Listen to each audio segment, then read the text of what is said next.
I remember you guys were saying, we want the apartment vlogs and the thing. You know what? We're making one right now. I've got some stuff I gotta get off my chest. I love just blabbering and talking to the camera because you guys give good insight, and there's I see the comments and I'll reply to them, whatever. So I enjoy that. There's so many things I want to get into. First off, I need to clean this kitchen space, but I'm gonna keep promoting these guys until they acknowledge me on their podcast. These guys called The Minimalists. They currently have a documentary on Netflix. It's called Less Is Now. I've watched it 4 times already. I would suggest that you guys check out their YouTube channel. I'll pop it up here, whatever. This is no promo, no nothing, but this has done so much for me personally, for my mindset. The concept of minimalism is essentially not living with one knife and one fork and no shoes. It's not like that. It's get rid of all the stuff you don't need and make space and time for the things you actually care about and things that actually give you joy. One of the first things I learned from them was everyone's kitchen right now, you have a bunch of forks and knives, and we currently have a bunch of extra stuff. And it's if 3 people live here, why do I have 20 forks? Why do I have 10 bowls? What,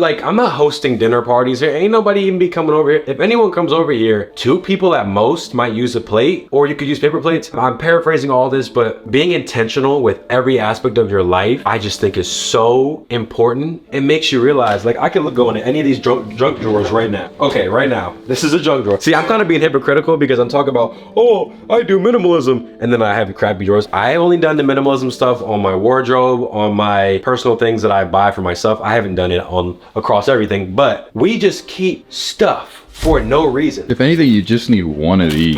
And it's well, I'll keep it just in case. Well, what if I need to repair something? Bruh, if you need to repair something, buy it when you need it. You know, our kitchen is really nice. We have so much more space than our last spot, but yeah, we haven't really figured out is this for the pantry? Is this for the plates? This is for the forks? Because I don't know, it's all jumble mumbled and we don't want to mess anybody's stuff up. But yeah, no, I think if we just organize this and kind of keep it really clear and concise, we'll actually have even more spots for other things because all the junk is just scattered everywhere. So yeah, definitely we got to figure out, because I was thinking, do we make this the food pantry? Yeah, this should be the food pantry. I'll grab my spices here, but then oh, if I have chips, I store them here. I don't even know why I'm storing some of the stuff where I'm storing it, but I was maybe this, because look at this setup right now. Jesus Christ, why we got one plate here? We don't have a structure to what this is, but maybe if this is the food section, the plates we put here, this and that, we have to figure it out. But like Ryan was saying, we don't need as much as we probably have here, and then the space that we're gonna save and things that it could actually be used for will be good once we figure out what we're gonna do. I listen to the Minimalist 3-hour podcast. I go on their Patreon, I listen to all the extended stuff because I get so much value from it, and I could talk about this topic for hours. So I'm gonna keep talking about it in future vlogs. But most people, we hoarding stuff. If you've been in a spot for more than 3 years, you know you have stuff somewhere you don't need. People hoard food, and these, for example, this. Ain't nobody whisking shit in here. This can go. And it's stuff like that. We just have too much on default. Well, okay, I have my little thing here, and it has this, and it has a salad thing, and it has this spoon and this spoon. Why do I don't need any of this. This mini cutting board. Why do I have why do I have a small cutting board? I just need one. All you need is one cutting board.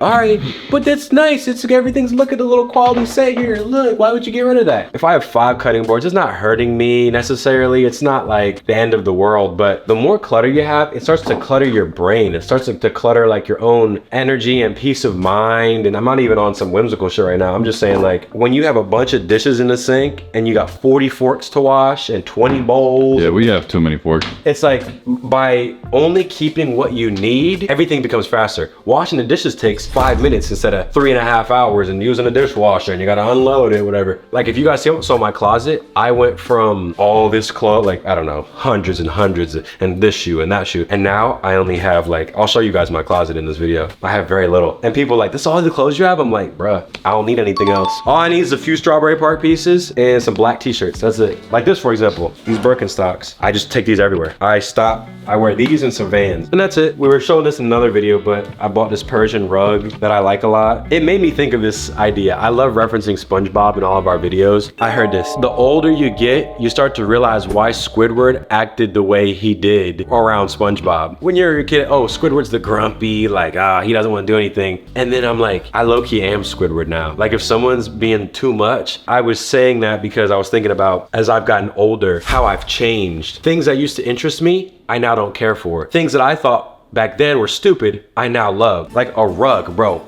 cool. I would have never thought that I would care about a rug. I saw this rug with these colors on it. This thing's huge and heavy.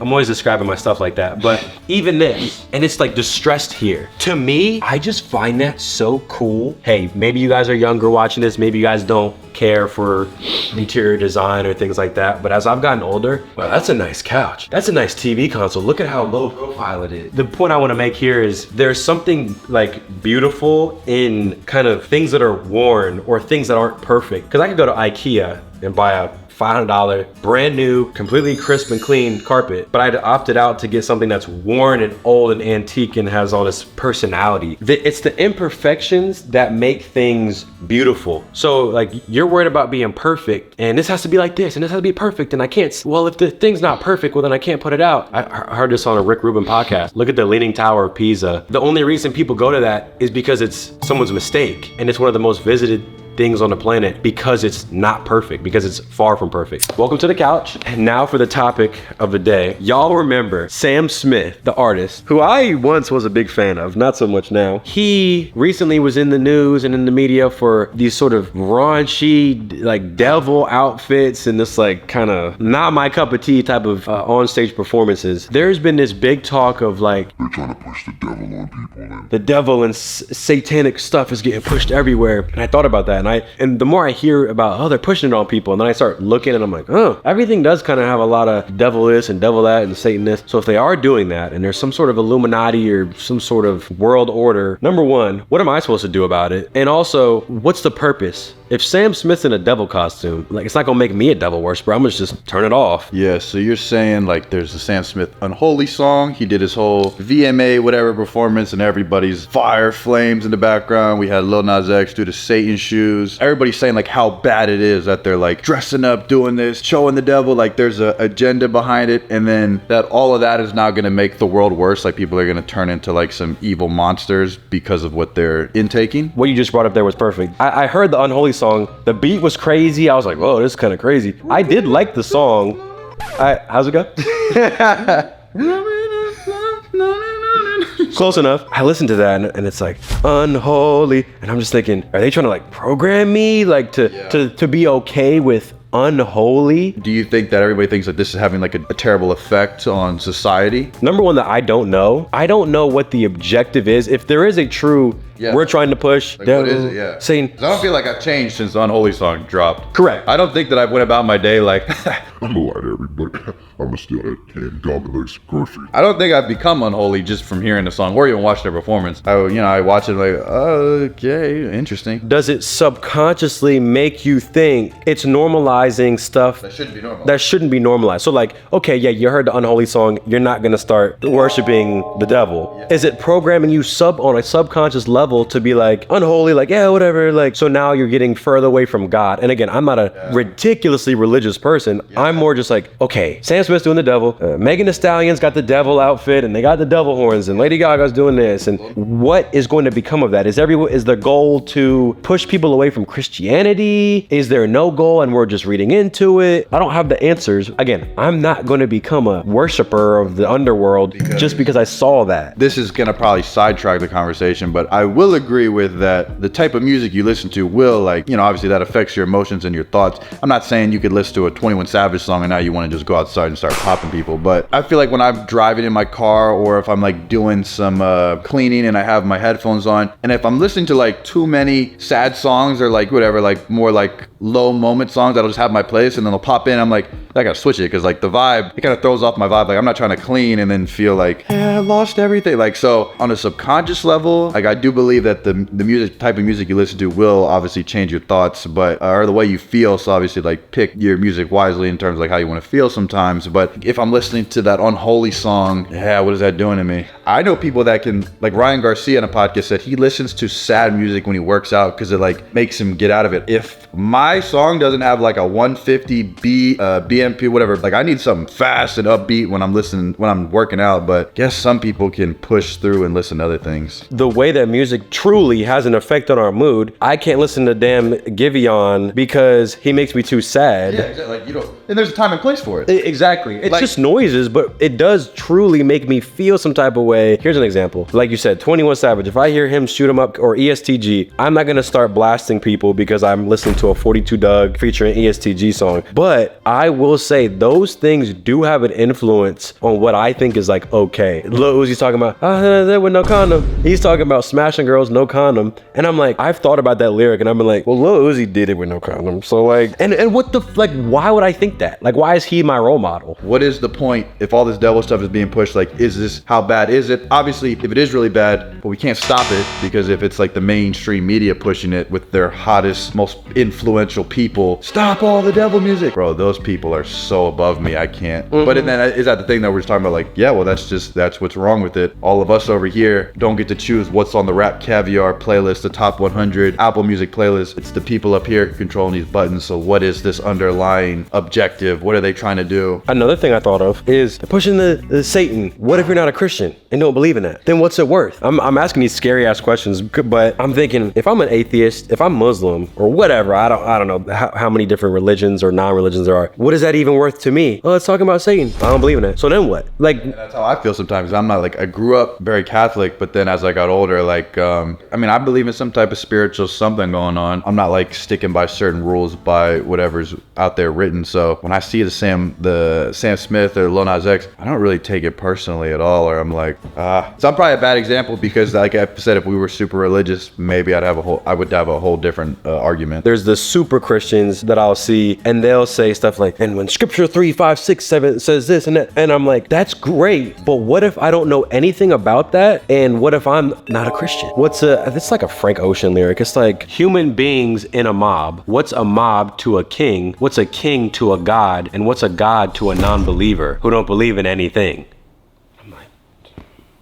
Like I just said, the people who are really into Christianity, who really, that is their thing and that's their whole identity, for them, they really resonate with that. And me personally, who I've had ghostly experiences before, and you hear about people in hospice, and yeah, right, when they were in hospice, my grandfather started talking to someone for the weeks before he passed, and then he just passed away. And it's like, okay, well, someone explain that. I can't explain it. If anyone's pulling the strings, like you said, the big corporations, they decide what we eat. They decide the cereals that are available, the foods, the meat, the thing. They decide what music gets played on the things. What beliefs are even mine? I try not to be too much of a conspiracy theorist because maybe there are things that are coincident. Let's say Lil Nas doing his Satan shoot. He was trying to make a statement, a edgy artistic statement. People have been doing edgy artistic stuff for millenniums, but what's the chance that it's not? And it's like they're trying to normalize something. I don't know. I just want to get some of y'all's perspectives on it because I don't know what to make of any of it. I also know that even if there is people controlling stuff, and what am I going to do about it? All I can do is make my own money and raise my own family and just try to protect them the best way I can, and that's it. In conclusion, I noticed that when I would wake up in the morning and go on Instagram, you know, you see this person doing this thing, this one doing this, and this person's promoting this, or especially on TikTok. I know it's a hot topic to talk about that. You go on TikTok and it's this thing, and then someone's getting shot, and then someone's twerking. When you wake up in the morning and just go on your phone and just scroll mindlessly, your brain doesn't know the difference between reality and a phone. I've noticed every time I woke up, started scrolling, within 30 minutes, I was already exhausted. Yeah, you're literally burning calories probably while you're thinking. Yes, yeah. It absolutely burns calories. Because when you play chess, you burn calories just making decisions. So if you're coming up with your own opinion, reading stuff as you're doing that, you're exercising your brain too early. You think you're mindlessly scrolling, but actually your mind is engaged. It has to lock into that. It's telling me what now? Next thing. It fries you and makes you like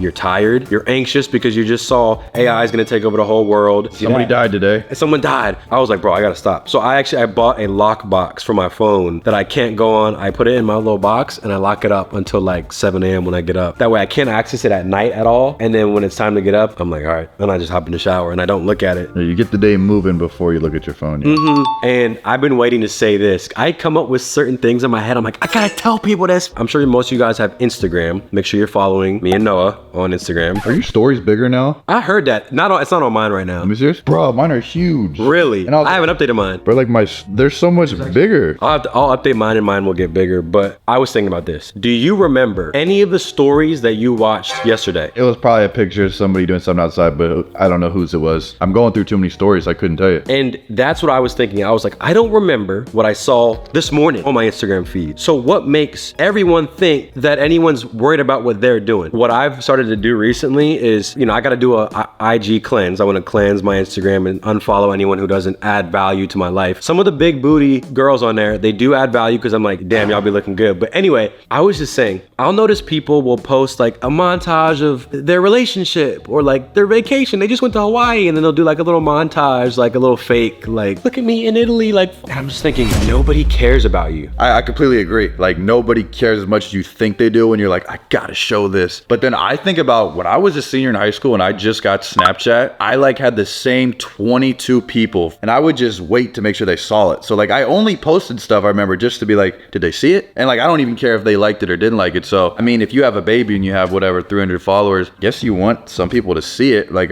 it gave me something that I don't have an answer to. I was like, they saw it. And but it's like, what did that do for you? So they saw it. absolutely nothing. It's that social media weird, like you want to just post stuff, but then I always get a little more confused, like when we have like people that like us, Russ, so it's like, oh, I should be posting. I'm not a Joji, I'm not a Frank Ocean. I can't just go ghost for a year. Like, sometimes I want to post stuff, but I'm like, do I even care, or do they even care? Well, people that I follow, at least, a lot of these people I don't see on the daily basis, weekly basis, maybe even monthly basis. If I don't see them post something, I kind of forget they exist sometimes. Facts. This goes back to, again, why I will plug my guys, the minimalists, who everything comes down to, I think, self-acceptance. I thought about this. I'm posting a picture on Instagram. I'm gonna put myself not in my shoes, but maybe somebody else's. Oh, I'm in Paris. I want to show people I'm in Paris. I want to show them my shoes, my baby, my family, my trip. I agree, we're social creatures, so we want to be liked by others. Or just be seen. We want to be seen, like, and acknowledged. If everyone here in the tribe likes me, that's good. I'm gonna be safe. Women have that even more so. Like, women are more vulnerable, so they feel more inclined to want to feel okay. So maybe that's why they post more than guys. That's why girls, I would argue that they post more and care more about their Instagram and stuff. Without getting sidetracked, you're posting all that and you're doing it. Well, why? Well, because I look handsome in this one, so I want people to see that I'm cute. And it's like, why? Well, I want people to think I'm cute because then they'll maybe want to sleep with me, or maybe they'll just give me validation and tell me I'm pretty. Why do you need someone to tell you that? Because I feel bad about myself. I gotta show my baby. Why? Well, so that everyone can see my cute baby. But nobody cares about your baby. With all due respect, it could be a cute ass baby. Do you remember the last baby you saw? I don't remember. Like, I see a lot of babies. I've seen a lot of babies. I think Instagram is great for like keeping your own memories. I do like to post stuff so people can be like, oh, this is what they be doing outside the videos, because I know some people are curious. Or same way, that's why I'll follow like Tyler the Creator or like Drake, because I'm like, what was he doing? Like, I look up to those people, so then you kind of want to see what they've been up to. If I wasn't a YouTuber, social media person, I don't think I'd be posting. I might post for just my own memories. Like, you kind of get to see your own progression, or maybe close family members want to see. I think that's perfectly fine. When you get on there and you're like, I gotta post something, or there's the Drakes of the world, the Elon Musks, the huge YouTubers who everyone wants to see what they're doing. I think it makes a lot of sense for them to post. People actually care about what Drake's doing. If I see a post from Drake, I'm like, oh, Drake posted. Well, because his songs made you feel some type of way. It got you through this, or you resonated with it. Because we care about Drake. I genuinely like care about Justin Bieber. I care about Drake. I care what they're doing because I look up to them. I don't look up to any random people from so-and-so. I might, they might be cool people, but I'm not obsessed with them. Who cares? Even me, okay, there's a few thousand people that might care what Rhino's doing. Even if they do, they'll forget about it in the next minute. I think it boils down to, if it brings you true joy and fulfillment, post 1,000 pictures a day. If that makes you in your soul fulfilled. Because even if the person that's gonna make fun of you, why is he posting so much? They're gonna forget all those anyway. I would argue that 99.99% of people who post on Instagram are doing it to fill the void of, I want to be liked, I want to be accepted, I want to feel good about myself, and nobody cares. It's sad, but it's also freeing. I just think about that. Like, I would think that all these apps are a waste of time. If you're just sitting there, let me post my selfie. I'll see that people are on their Instagram stories. And then they post it. It sounds bad, but like, nobody's that special. I don't think that I am. I think I'm just a normal ass person who I promote my stuff. I try to make little funny jokes, knowing this will be forgotten in a matter of seconds, which is why I feel compelled to say this stuff on camera, because I'm like, maybe someone could listen to this and go like, maybe I'll spend some less time on Instagram and more time like with my family, or like more time practicing my boxing, or whatever your art, your hobby is that brings you true fulfillment. Spend more time doing that and less time on this silly little app. I'm sure everybody everybody knows these type of people too, but I have even people in my specific family, like when I went home and went to like a Mother's Day lunch and we had probably like 30 people there. A lot of like my extended cousins and people that I haven't seen in a while. I noticed like most of them were just trying to take the picture to post on their Instagram with, whatever. Some of my cousins have like 90 followers doing that, but like the posts looked like they had a great time, but in the moment, it didn't look like it was the jolliest of time, or a lot of people that just like to document it while it's happening without actually like living in the moment. So then I think because everybody has Instagram or a photo, anything they do now, it's like if I'm at a basketball game, I have to let people know I'm at a basketball game. I'll say like two aunts and two of my girl cousins arguing, having a shit time, but then posted, reunited with the fam. And I'm like, what was the purpose of that? Like, I know y'all don't like each other, but then you guys are like each other. And that's just a really broad example, but why is it that when you go to the Eiffel Tower, you have to show people I'm at the Eiffel Tower? I gotta let them know that I did it. I probably would take that photo just for me. Unless I had like I've always wanted to go to France because of this, and it meant something to me to really have reached that point to do that, I guess. We're jumping everywhere, but I would just say, I think my position is I'm gonna keep trying my best to be as intentional with everything. So one thing I like doing is I like to go to certain conventions, or there's certain things that really interest me. I never post like, I'm at this convention. I, like everyone else, want my ego to be stroked, and I want people to tell me I'm cool and tell me I'm this and that. And it does feel nice. There will be moments in the near future where I'll do something simply for the ego boost. But I think now that I'm aware that that's why I'm doing it, I'm at the carnival today, but I don't need to tell anyone. I can just enjoy the carnival. Most people will forget I exist, and I only exist because they follow me. How many people have y'all followed on Instagram and then unfollowed and rediscovered like, oh, I can remember you? Everything's gonna be gone and forgotten. The pictures of your vacation, all that stuff's forgotten. I just tell people, just do stuff that brings you genuine joy that you don't even need to tell someone about. I have true hobbies that I'm like, this, I don't have to tell a soul about this. I had a blast today. I had so much fun doing this. Didn't need to tell anyone. Shared it with my family, but that's what matters the most. Your family, your closest friends. Everything else is hoopla and performative and like, I think pretty silly. Last thing I'll finish on, you and I were at the fair. Kid comes up, oh my God, no, Rhino. Oh, can we get a picture? And I was like, yeah, brother, let's get it. And he's like, oh, I forgot my phone. He just leaves. And then left. I was like, we're right here, brother. You can speak to it. Like, I'll talk to you. Like, I know you're a 12-year-old kid at the fair, but what up? He just wanted a photo. Did he care as much about us there versus he knows his friends will care more? Exactly. He cared less about the actual, not like, I ain't special. If anyone comes up to me for a photo, I feel amazing. I'm like, you want a picture with me? Hell yeah, we can do it. But he cared more about his friend's reaction. Just to be like, you met him? You met him. But did you really meet us? Didn't really. When he was really with us, he didn't even care about that. He just wanted everyone's validation that he met us. We could have talked to him about our favorite videos. Yo, what's up? How you been? How's the fair going? He didn't even care about how our day was. Oh, I don't have my phone. And he really left. Self-awareness has been something I love getting more of, because the more self-aware you are, the more you can start unlocking your own happiness. And you could be like, I love this Buddha head. I bought this and I don't care who knows that I have this. I don't care if anybody sees a picture of me with this. I like what it does to the space, for me personally. Same with this plant. I was like, I like this plant. I don't need to post a picture saying, new plant.